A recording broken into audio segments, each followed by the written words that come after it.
करते हुए कहते हैं, बड़े बड़े ऋषि मुनि देवता ब्रह्मा जी, शंकर जी जब आपको स्तुति के द्वारा प्रसन्न नहीं कर पाते, तो मैं असुर कुल में उत्पन्न यह बालक आपको कैसे प्रसन्न कर सकता है।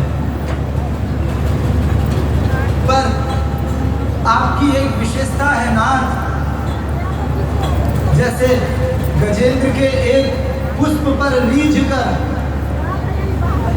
आप वैकुंठ छोड़कर दौड़कर चले आए थे,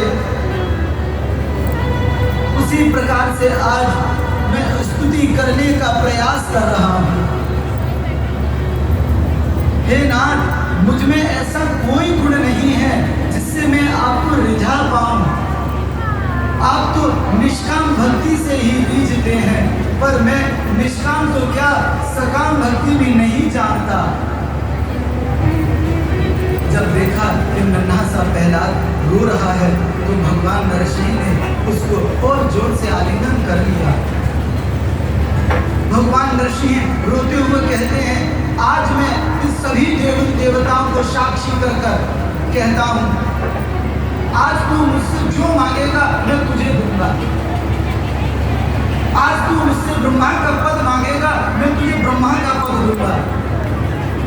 तू सुतन लोक का अगर राजा बनना चाहेगा, तो मैं उसका भी राजा बनाऊंगा। तू स्वर्ग से भी श्रेष्ठ है। जब भगवान ने प्रहलाद जी को इस प्रकार से कहा,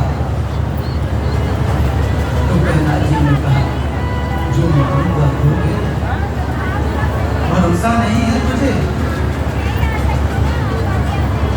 वचन दो मुझे कि जो मांगूंगा वो दोगे मुझे आप। भगवान कहते, तू बोल तो सही, जो मांगेगा मैं वो दूंगा। जो प्रहलाद जी एक ही बात कहते हैं,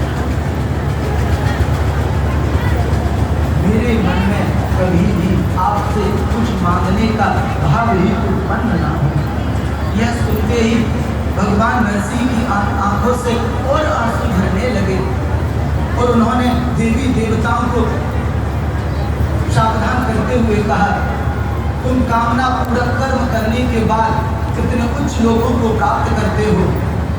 आज मेरा प्रहलाद देख रहे हो, मैं इसको ब्रह्मा बनाने तक ही कह रहा हूँ, वह पदवी नहीं मांग रहा है। लेकिन बेटा, मेरी एक विशेषता है, मैं अपने भक्त को